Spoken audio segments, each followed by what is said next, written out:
we started with this Lindberg 1964 Dodge Super Stock, which is actually a really nice hit and with a lot of nice little details.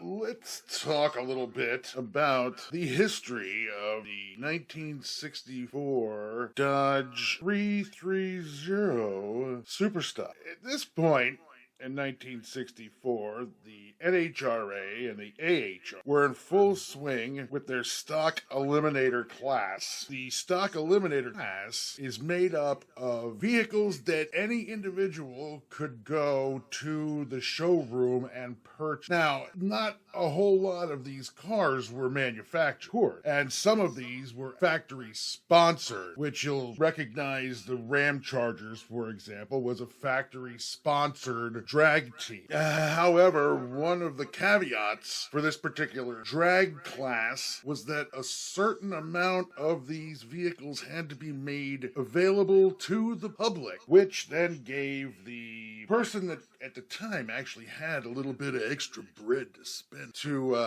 maybe get their foot in the door as far as drag racing is concerned. So the 1964 Dodge Super Stocks came with a race Hemi, the code of which is A864, and they came with the push-button automatic 727 torque light transmission. A few other little facts about these cars is that the hoods were aluminum, along with the scoop. The doors were aluminum with plexiglass in the side door windows, and realistically they used hood pinning posts in lieu of hinges and latches.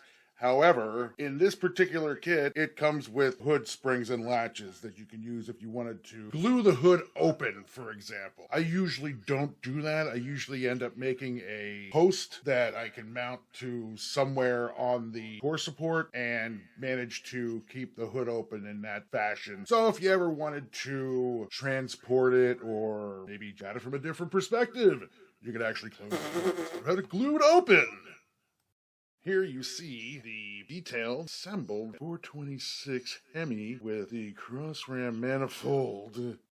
This one is a little bit ahead in the progression of this build. As you can see, the Hemi has been installed into the chassis, but on this video I have not gotten to any of the information regarding the build of the chassis at this point. But we will in a few moments.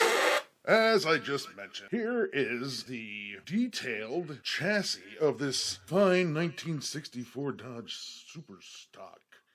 As always, in all of my builds, there will always be a time of mock-up to make sure that everything is fitting together properly and will not give me any issues during the final assembly. As you can see in this picture, the body has been cleaned up, all the flashing and whatnot has been removed, and the body is in primer and sitting on the detailed chassis. Another view of the mock-up of this particular kit. In this photo you can see the installed Hemi is obvious.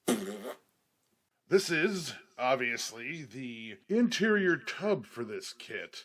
And again, this is just sort of mocked up. Not a lot of detail. Hasn't been completely finished, painted, or assembled at this point. But, once again, I needed to make sure that this interior bucket was going to fit the body correctly.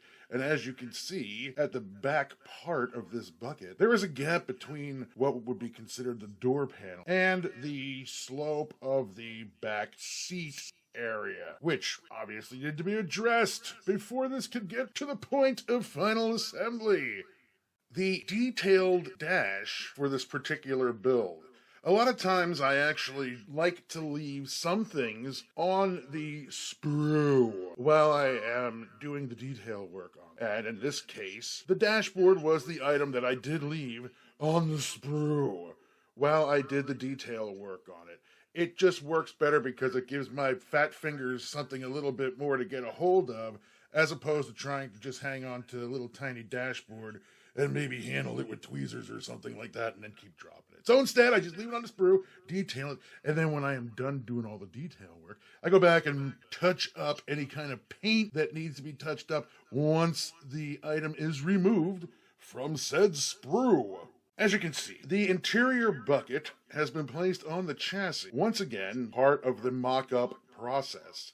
The dash is in place, so to speak, and the seats have been added.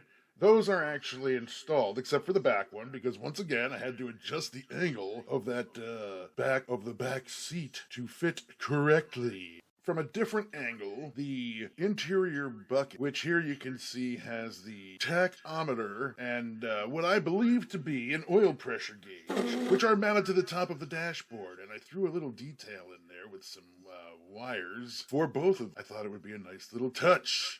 Here we have the first go-round of paint with this particular build. The model kit was not speaking to me at first, which was one of the reasons why it took me a while to get this model build completed. One day, as I was staring at it, it spoke to me and said it needs to be painted gold. My original idea was to make it purple. I am glad I did not do that, as I do like the way this paint turned out. Now, this is after just a couple of coats. There is no clear on it at this point yet. And it is Createx Auto Air gold over a silver aluminum base. This picture is showing a almost complete build. And as anybody that follows this here model build with El Pharto channel will know that I just cannot leave well enough alone. And I decided to go with a custom tube grill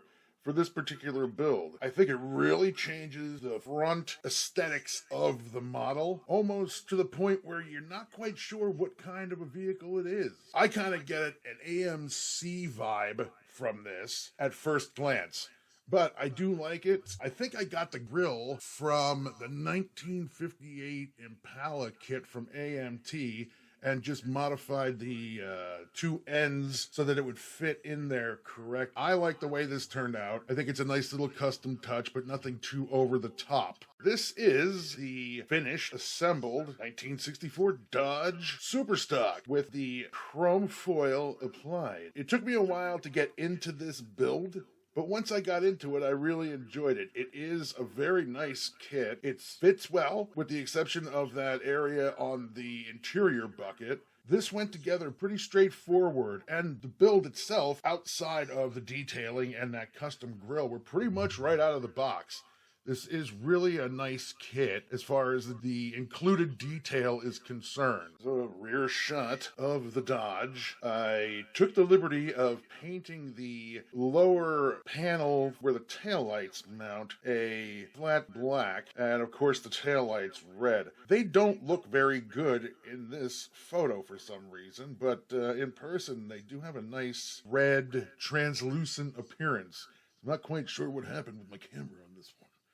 But in case anybody wonders why that area is painted a flat black, it is to reduce glare. It's like when you see some of the like Trans Am cars or the road race type cars, or really anything that has a flat black painted hood. The reason for that is to reduce the glare in the driver's eyes. And when it comes to the rear, like is shown here, that is to reduce the glare to the driver's eyes in the vehicle that is behind this one. Different view of the final assembled model kit. Another view of the final assembly of this model. The view from the passenger side window showing the interior, which has been detailed and painted, all fully assembled and installed.